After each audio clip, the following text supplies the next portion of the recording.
Welcome back, if I see. It's time to get interactive, and of course we are talking about the Nigerian elections, among other issues. Okay.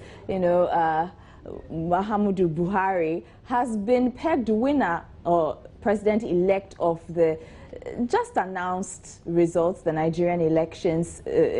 People have been on the edge of their seats from the weekend. And on the show today, we will be speaking to an analyst about what the results of the election will mean for the West African sub-region. We will also touch on some of your analysis from yesterday's interactive on why Ghanaians are hawk-eyed on Nigeria.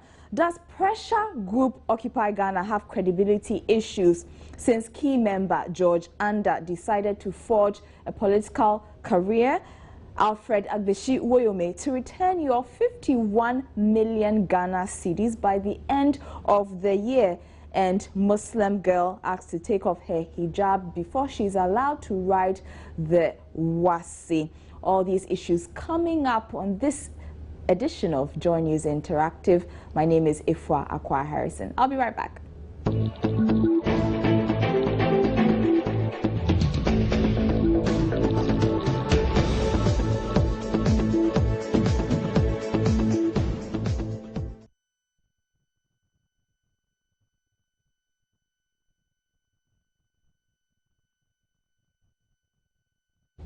Remember, you can join us via all our social media platforms. We are on facebook.com/Joy News on TV. You can also find us on Twitter at Joy News on TV or at JN Interactive GH. Alternatively, you can send messages via email. It's joynewsim@multitvworld.com, or send your messages through on WhatsApp. The number is 054-010-9009. The number again, 054-010-9009, and we shall share your comments with the rest of the world. It's a win for Buhari. Nigerians have been on the edge of their seats since the weekend's election to find out who will lead them till 2019. Some Ghanaians have also been monitoring the elections closely. Let's find out what people had to say about the elections. I think the Nigerian elections are keen to watch. It's obvious that Buhari will win. It is important to note that this is the first time an opposition party is winning an election in that country. It's also important to note that the use of biometric system technology has brought down the number of votes significantly. And for me, as an election observer, I'm curious to find out why that is the case. We have always suspected that in previous elections, the votes have been padded. Does the fact that the use of technology has brought the numbers down significantly confirm those suspicions? Those are the analysis to make. But I think that Buhari has fought a good fight. This is the third time he's going for the presidency, and he's been lucky. He's 72. I know that in our own elections, a lot of people are watching as whether what is happening in Nigeria could likely happen in Ghana here. I think the Nigerian election has turned out to be very, very peaceful. Unlike the earlier reports that we heard about issues of insecurity and the threat of Boko Haram and all that, I think that Nigerians have shown to the whole world that given the opportunity, they can govern themselves and have a peaceful election. I am extremely happy that something like this has come out to be very peaceful, because, as a Ghanaian, I'm more concerned about what happens in Nigeria, because any spillover of upheaval, the next destination for them will be Ghana. And we also have our own internal problems already. And so if Nigerians will have to come here and cohabitate with us, you can imagine the economic ramifications that we'll have as a nation. So I am extremely happy. I want to pat Nigerians on their back for this successful run of elections. As it appears, it's like the opposition is leading as we speak. Buhari has taken a slight lead, but it's not that big. So I'm expecting that at the end of the day, whoever Nigerians chose to be their president should win at the end of the day. Earlier on, I learned the current president, that is Jonathan Goodluck, was leading with 20,000 mark or so. All of a sudden, after Saturday, the Sunday, I learned the former military leader, Muhammadu Buhari, has taken lead, a commanding lead with about 13 million or so. So even I'm doubting the process, how it all came about. But we are waiting for the final results to know the one who emerges winner. And I'm also urging that I believe the loser will take it in good faith. It's one of those things, I think, just to keep our democratic moving.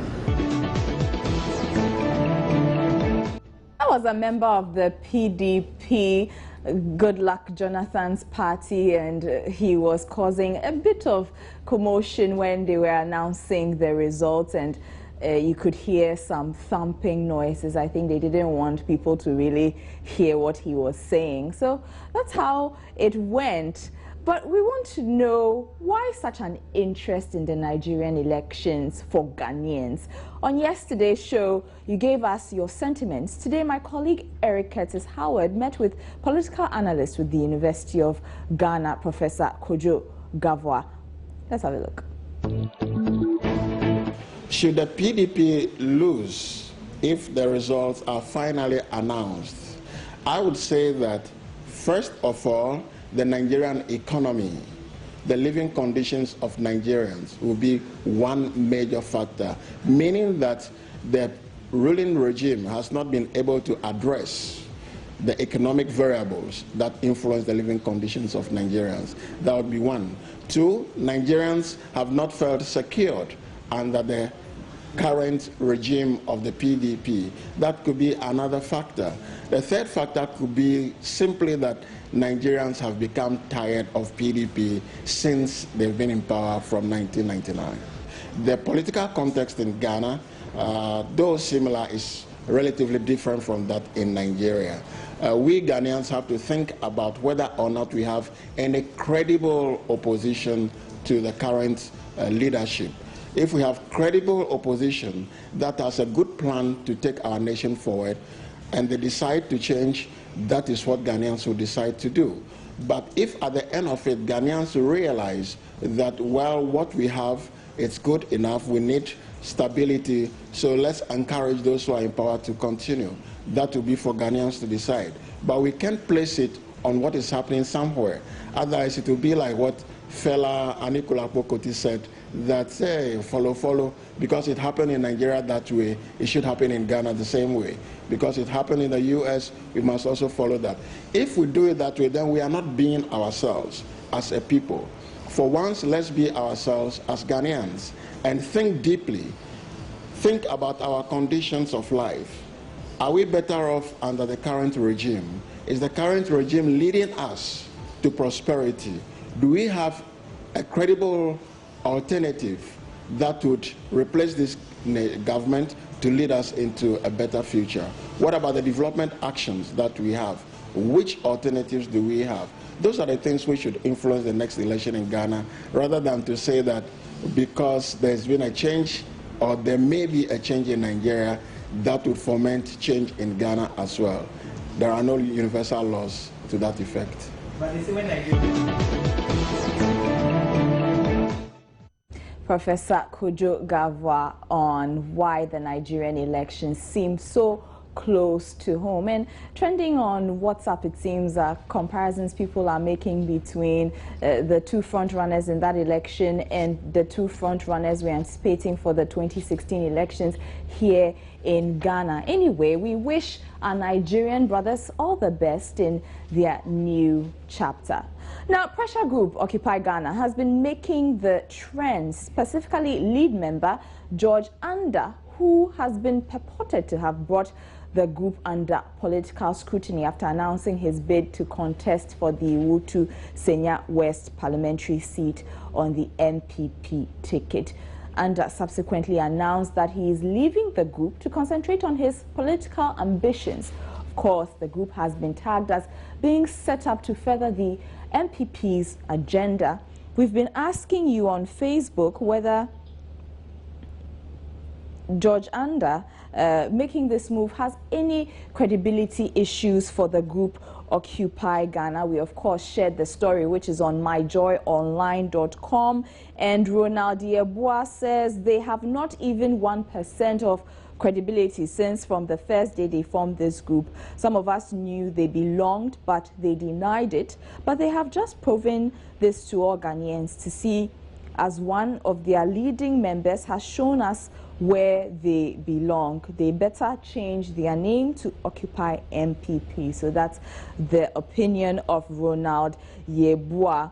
And Nuakwa, God knows, Billy says, I don't think this has anything to do with credibility, since everybody has a political party, including irrespective of the group or institution he works with, including journalists, police, army, and even our judges. Junior Labs Camry says, too much hypocrisy in the system, and I'm sad because I'm also part of this menace. Look, there's nothing wrong with Mr. Andah's decision. Besides, aside from being a man I respect so much, he's being bold and not hiding under the guise as we see others do. Okay, so that's from Junior Labs Camry. And Kojo Owusu says, Occupy Ghana has been on the neck of government for accountability. That is why they are asking that question. I think that's in response to a question, someone asking our page what credibility has to do with it. And Kojo Owusu is responding to that. He says, even Committee for Joint Action has credibility. How much more Occupy Ghana? Prosper Silenso Atichobui says, for me, I think their credibility has been lost. I would have thought that they would be neutral to push the agenda for the poor Ghanaians, but since their convener and some other key personalities associated with them are now showing their political colors, I think Ghanaians will not take them serious again. And finally, from Magzi Mubarak, he says, as much as they are for the truth, there is virtually nothing wrong with them partaking in politics. They are the good people to serve because they stand for the truth. So these are comments coming through on WhatsApp about one of the lead members for Occupy Ghana, George Andah, contesting for a parliamentary seat in the next election, and subsequently he has resigned his position. So a lot of you have been commenting on that. Now, another lead member, lawyer Esankuma, says the partisan tag claims are preposterous, and it is on myjoyonline.com as well, under the tag title, "The End Has Justified the Means." Let me see if I can pull it up for you. The end has justified our means. Occupy Ghana rejects partisan tag. And so you can see the story on myjoyonline.com. You can see Sankuma there, and that is the story. But let's take what's trending with Lord Iduasare.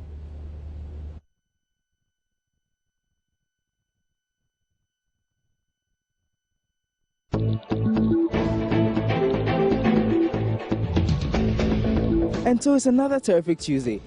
Kojo Nkrumah and George Andah are trending today. Now, you see, they are in the news because they're having speculations that both parties are aspiring to be members of parliament on the ticket of NPP. Now, this has come as a big shock to several people out there. And so let's go find out some of their reactions. The first tweet is from FLG, and he says, Kojo Nkrumah, George Andah, future is bright for the NPP. And let's take this one from P. Mueller. And this is what he thinks. Kojo Nkrumah going into politics on the NPP ticket, people will begin to judge his time as a journal. Right, and this is another from Smart Drunkard, name, huh? Well, he's also saying that the NPP really wants the best for Ghana with their choice of parliamentary aspirants. George Andah, Kojo Upon Nkrumah, Gifty Auntie, Egbert F.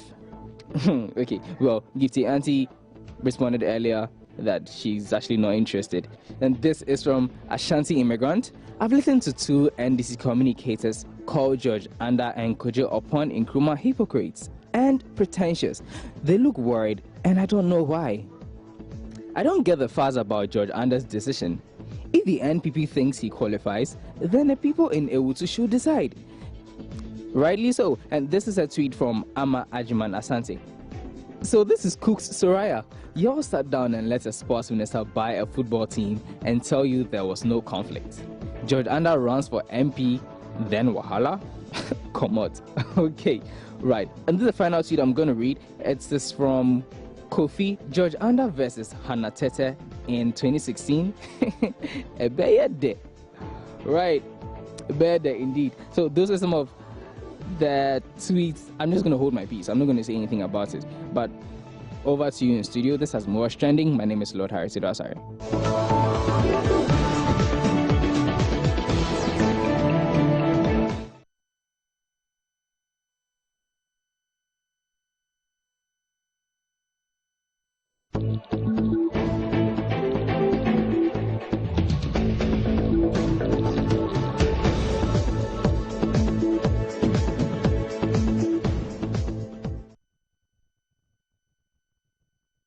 Thank you very much, Lord. And the article about Gifty Auntie saying she has no intentions of contesting the MPP primaries is also on myjoyonline.com. She was saying, or she has said that, you know, her platform, the standpoint, is bigger than any parliamentary seat she can hold at this time. So that's a bit on that. You can go and read more on that on myjoyonline.com. Let's take a break. I'll be right back with more, including what else is trending on Twitter. I'll see if I can read you a few comments. There's more trends on the Nigerian elections, but something else.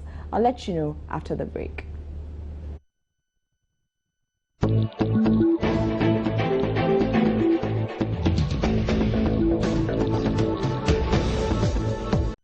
Welcome back to Joy News Interactive with me, Ifwa Akwa Harrison. We told you about the Nigerian election and who has been announced. Muhammadu Buhari has been announced president-elect. We've also brought you a story about Occupy Ghana's George Andah having political aspirations, and so he's actually left the group Occupy Ghana. And we've also told you, we brought you what's trending as well. In other news, Alfred Abesiwoyome is to refund the 51 million cedi judgment debt by the end of the year. The story is on myjoyonline.com. Woyome promises to pay back 51 million by December, and details are on myjoyonline.com, as I have already said. Now, a lot of you have been sending your comments through, and let me see if I can quickly get to them because I have an interview with someone I have to do really quickly. Okay, after investing the 51 million, how much interest is to be added? That's from Jahimo. And Nana Kunedu Yadom says, has Ibrahim Mahama paid Merchant Bank? Only that a debtor can buy a whole bank that he owns. Okay, so that's also on another issue, and those are the only comments I can take at this time. Finally, a student of Galaxy International School was asked to remove her hijab before writing her examination. My colleague Nadede Tete spoke with the young lady. Nadede, welcome to Joy News Interactive. Thank you. So tell us what happened. Well, essentially, she had gone there to write her integrated science paper, and her center is or was the St. Peter's Mission School located in Medina. So she got there, going to write the exam, normal checks, and then an official tells her, young lady, you need to take off your veil before I can let you Wow. write your exam. Wow. She was stunned. At that moment, she didn't know exactly what to do. But then that was the option that was put to her. You have an integrated science paper to write. Are you going to argue, or you're just going to take it off and then write your paper? So eventually she complied. She had to take it off. She took it off, and then she sat and wrote her exam. So when she got back to school, then she told one of the authorities of the school exactly what happened. And then they drew our attention, and then, yeah, we spoke to her. Okay, okay. And speaking to her, how did she feel about the whole incident? Well, I think essentially because she's heard all the things that had gone on, the president has spoken about it, that students, workers, wherever they find themselves, they should be allowed to feel free and wear their veil. So I'm sure she went there feeling confident and all that. But I think she was disappointed, essentially, because listening to all that, she assumed everything is fine, I can go in with my veil or anything of that sort. But she got there, and then this is the news she was met with. All right. Thank you very much, Nadede, for that update. She's been telling us about a young lady who was asked to take off her hijab before writing her her WASI. And of course, the WAEC has come out to say that, you know, they are not allowing that Muslim girls have the right to wear their hijabs while writing. And we've also posted it on Facebook. We've asked you what you think. Steve Mac Jr. says, I think it is right, and just because the student can have her way out of entering with foreign material. Okay, so, and Kumbasi Muniru says, oh Allah, have mercy on us all. I think Muslims are not allowed to enjoy the full rights of this nation, but they should remember today is not the only day. And that is one of the final comment I can take on that issue. Thank you so much for sending your comments through. Let's take the picture of the day.